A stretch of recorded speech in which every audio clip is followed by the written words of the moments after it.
Hello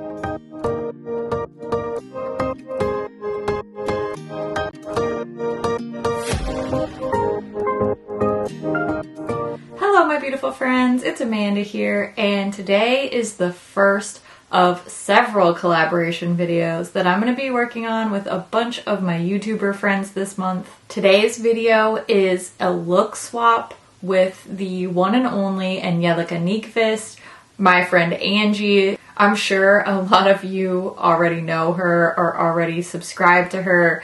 She is absolutely the queen of color. I'm a huge fan of Angie, both as a content creator and as a human being. So I'm really excited to work on my very first collaboration video this month with her. Now, Angie and I have very different go-to looks, very different signature style, you might say. When it comes to makeup, I think we tend to think more similarly than a lot of you may expect. But at the end of the day, our own personal styles are pretty different. So we decided that it would be a fun challenge to do our own interpretation of a look swap. So instead of following one of each other's tutorials or recreating the other's Instagram photo or something like that, we decided that we would write a really short little one-paragraph description of our own personal look or a go-to look for the other person to follow. And I think this is going to be really fun. It's definitely going to be a bit of a challenge for me. First, let's start out by hearing the description that Ange sent over to me. Here's what it says. Satin matte skin with medium coverage, super glowy cheeks without being sticky, bright red and bright pink eyeshadow combo with false lashes and a colored waterline, lip liner around the lips, and lip oil over top. So you'll have to go check out her video to hear the description I wrote for my look. I do think that we gave each other enough leeway to put our own spin on the look, but this is definitely going to be a challenge. All I have to say is thank you, Angie, for not putting a winged liner with liquid liner, or else we would really be in trouble. I am feeling a little nervous about the false lashes because I don't ever wear them. I did manage to find some, I hope these count. These are like little individual lashes and lash glue. These came in PR from Huda Beauty, and so I had them here in my beauty room, but obviously I've never touched them. I don't know how it's gonna go. It's gonna be interesting, but we're gonna try it out. So hopefully this counts. I think this should count. Otherwise, I would have to go to the store. Like if I wanted a stripped lash, I would have to go buy them because I don't even own them. I don't have them. I was shocked that I had lash glue. I text Angie and I told her, I do not own lash glue. I'm gonna have to go buy it. But I did find this, so thankfully. Thank you, Huda. I'm going to attempt this look. I hope, Angie, that I do you proud. Let's zoom in on this little bare face of mine and let's see what I come up with. Wish me luck. I'm nervous. Excited. I like a challenge. This will be fun. Since Angie's little description said satin matte skin, I do not own a matte foundation at all. So what I'm going to do is I'm going to use this COLLABS foundation. This is a medium coverage and it has a satiny natural finish, but then I'm going to do something that I don't usually do, which is powder my face all over with setting powder so that I'll get that, hopefully, a satin matte finish. And I'll be using this Huda Beauty concealer. This is the Luminous Matte. So I think this combo overall will give that amount of coverage and the finish that we're looking for. Hopefully, fingers crossed. I really like this COLLABS foundation. When I use it, typically I just use less and I tend to mix it either with a glowy primer or with a tinted moisturizer, and I just wear it a little bit more sheer. But for today's video, I decided to do a full pump of the foundation, and I'm blending this with a big foundation brush so that I can really keep that coverage. I find when I use a sponge, it does tend to make the finish a little bit more glowy, and it also picks up a lot more of the product, so it makes it just a little bit less coverage. With this method, I'm hoping to keep that medium coverage, and also adding this more matte concealer so that I can get a satiny matte finish.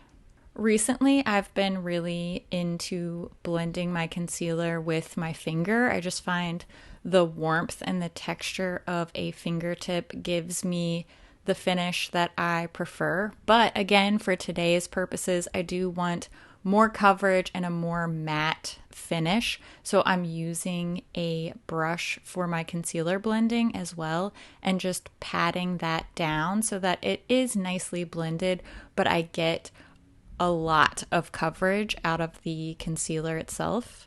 As I was working on this part of my makeup, I found myself thinking about how I did used to prefer a lot more coverage like this.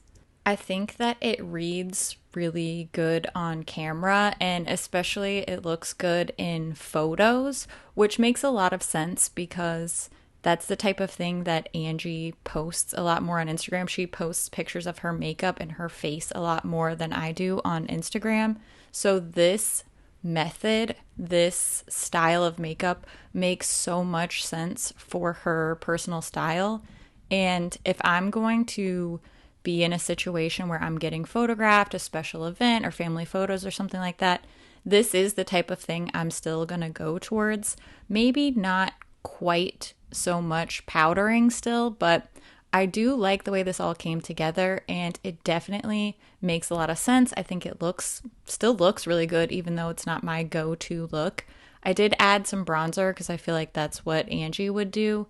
And with this much coverage, I feel like the warmth and the depth that bronzer brings really helps to make the whole look well-rounded. Since I'm going for a glowy but non-sticky cheek, I wanted to do a baked blush so that I could really get that glow, but it was still going to be in a powder form. I'm a big fan of cream blushes. That's typically what I do, but I felt like for this particular challenge, a baked blush was going to be the way to go. And because I wanted to turn up the volume, make sure I got a lot of extra glow because I do have a more matte skin look than usual, I decided to add some of this Super Shock highlighter. This small fluff brush is the perfect way to apply this. You can also use a fingertip to apply something like this if you want even more glow, but I wanted it to just work seamlessly with the blush, so that's why I went with the brush application. Now for my eye look, I'm grabbing a bunch of different palettes here so that I make sure I get the right mix of colors. All indie brands, of course, because that's for sure what Angie would do. And I'm actually going in with her collaboration palette with Odin's Eye, the Hella palette. This is one that I really love and I use a lot personally, so it just felt like the perfect choice for today's look. I'm first building up a nice bright pink on the inner part of my eye. I'm going to use that pink in probably the inner half of my eyelid. Then I want a really bold bright red. This is one of the best red eyeshadows I've ever tried from the Nomad Hudson Valley palette. This shadow is super, super pigmented. I'm trying to just gently add a little bit of that bright red and then build up from there, build and blend. I don't want this to get too out of control. And then I'm using a nice medium pink in between to blend those two colors together and make it fade as seamlessly as possible. The pink does kind of take over the red, but I'm going to go back and build up and blend that red even more later on. I just want to get my base colors down and get the shape and the fade down first. I added some more of that matte pink from the Hella palette on the inner part of my entire eyelid because I am going to go back with a little topper color. And now mixing some of these Nomad Cosmetics reds and getting a nice saturated red look on the very outer part of my lid. These shadows are very pigmented. They blend like a dream, but I'm still being really cautious in my placement and the amount that I use because I don't want to go overboard and end up with a giant red smudge and lose all of the blending work that I've worked so hard on up to this point. Next, I'm in the Sorcerer palette. This is from Fantasy Cosmetica, and I'm adding a really bright fuchsia pink metallic look on the lid, covering over where the pink and the red shades meet, and then using a little Cleona shadow on the very, very inner corner there to bring a nice reflective shine. Now, the time I've been dreading, I did do this off camera because this was quite the struggle for me. So I added some black eyeliner along the lash line and then added some individual lashes. Don't know if I did the world's best job, but I did my best. For the colored waterline, I combined these two purple cream gel liners from ColourPop, and now I'm adding some purple smudginess onto that lower lash line to hopefully bring the whole look together. And I'm blending out that purple lower lash line with some matte pink. I had sort of an idea of the type of look I wanted to do going in, but I also just let the shadows guide me a little bit and just went with what felt right as I added things in. So I did decide to do a little pop of that same Cleona shimmery shadow on the lower lash line as well to really tie in all of these pink, purple, and red shades together. And I just love that lower lash highlighted look as well. To round everything up, I did do a little bit of mascara on the upper and lower lashes. This is definitely a lot more labor intensive than my usual look, but I feel like it was really worth it. Applying false lashes is so difficult. It's such a good thing that I just made the call to do them off camera because I'm not exaggerating, over half an hour. And they don't even look that good. I mean, they don't look that bad. They're passable for sure for today's purposes. Yeah, it's definitely something where like practice makes perfect, and I have not practiced. But I think that my eye look looks pretty good. I think Angie would be proud. They do make eye looks look good. I see why people wear them. I see the appeal of them. It's just, it's way too much work and struggle and maintenance. False lashes are the high heels of the face. I also understand why people wear high heels. They look so cool and sexy and they make your butt look good and all that stuff, but they hurt to wear. And I can't make that sacrifice. Okay, anyway, my last thing is lip liner with lip oil on top. So I found this lip oil hidden in my drawer. It does have a little bit of a tint to it. I need to pick my lip liner color. I pulled these two. This is Bumble and this is Love Bug. So I just wanted to swatch them side by side with the oil to get an idea of what color I wanted to go with. Probably gonna go with Bumble. It's been a hot minute since I used a lip liner, that's for sure. I did a little bit of an ombre blended look with the lip liner so that it wasn't too harsh looking. I'm doing kind of like a fade into the lip thing. Lip oil. This is the shade Dip from Kosas. Ooh, this smells really good. I have to say that when this challenge was over and I had this completed look on, I feel like I really surprised myself here. And aside from the finish on the skin and the false lashes, this isn't too terribly far away from a look that I have definitely worn before and would absolutely wear again. So I feel completely comfortable in this look. The end result looks great. I still feel like myself, and I had so much fun trying new things. Look, it's not gonna become my everyday thing, especially the lashes, but I like it. I think it looks good. Satin matte skin, I think I got that. Medium coverage, definitely got that. Super glowy cheeks. I mean, it's hard to be super glowy when I'm this matte, but these are definitely glowy. I think that counts. Without being sticky. They're definitely not sticky because I used the baked blush. Bright red and pink eyeshadow. I did add a little bit of purple in there just to sort of pull it all together, but she said colored waterline, so that's where I pulled the purple in and then kind of put the purple in the lower lash line. False lashes, colored waterline, lip liner around the lips, and lip oil over. I think I did it. I really think I did it. The lashes were a struggle, but overall I think it looks really good. Like, I feel like I look glamorous and cool. And I think Angie is glamorous and cool, so that's... She kind of nailed it. Just don't look too hard at the lashes, okay? I did my best. Did my best. This is my first time touching false lashes in 5+ years, probably. This was a really fun challenge. Even though I struggled pretty hard with the false lashes. I knew I was going to. I was joking about it with Angie as we were texting planning this video, and I knew that was going to be a struggle, so at least I was emotionally prepared for that. But overall, I think this was a super fun challenge. It's always fun to get out of your own comfort zone and try something different. And honestly, I like this look so much more than I was expecting to. I can absolutely see myself wearing this.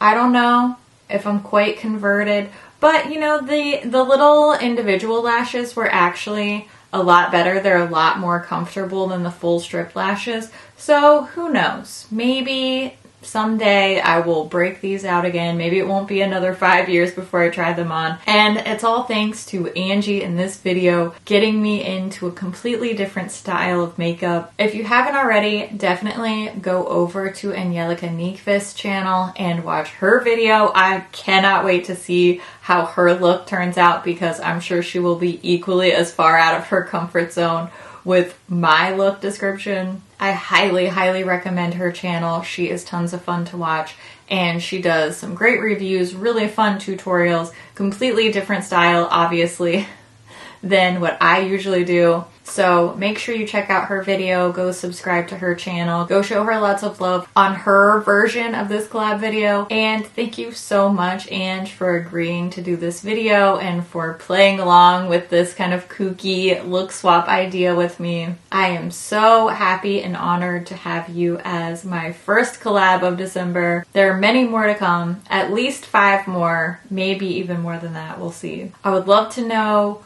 what you think about this video. Is there anybody else you think I should do a look swap with? Who would you want to trade makeup styles with? I always love to hear what you think about things too, so make sure you leave all your thoughts down in the comments below. As always, thank you so much for watching, and I'll see you in my next video. Bye! Oh boy, what am I getting myself into? Hello, my beautiful... Ooh, sounds kind of lame, but maybe relatable. I used to be so bummed out when I would see all of these other YouTubers, especially people in my friend group that would be doing these collabmas, you know, holiday time collabs, and I would always be like, oh, Eeyore, why doesn't anybody want to do one with me? And then this year I was like, wait, what? If that's something I want to do, I should just ask them if they want to do it. It's pretty easy if you just ask people. And I asked a bunch of people and like almost everybody I asked said yes. So I was kind of getting in my own way there a little bit. Lesson learned. Anyway. Okay. We get it. Good for you. We get it. I feel like I look like Angie. It's just the eyes, really. Do I need a little more glow on the cheek? I'm just not used to being this matte. I have to say, it's growing on me. I readjusted the lashes on this eye and now it's way more comfortable. This one was kind of messed up because it was the first one I did, so it was even more wonky than this one, which is saying a lot. But yeah, I think it's cute. I like it. Like, I think I look good. I hope that I did Ange proud. I hope I did all the happy clowns proud. I'm gonna have to video chat with her and have her teach me how to do eyelashes. It's probably one of those things that you just have to practice, which I'm totally not gonna do that. Sorry. Just being honest. Bit of a struggle, a little bit all over the place. Hopefully when I edit this, it's not as chaotic as it feels right now. We shall see.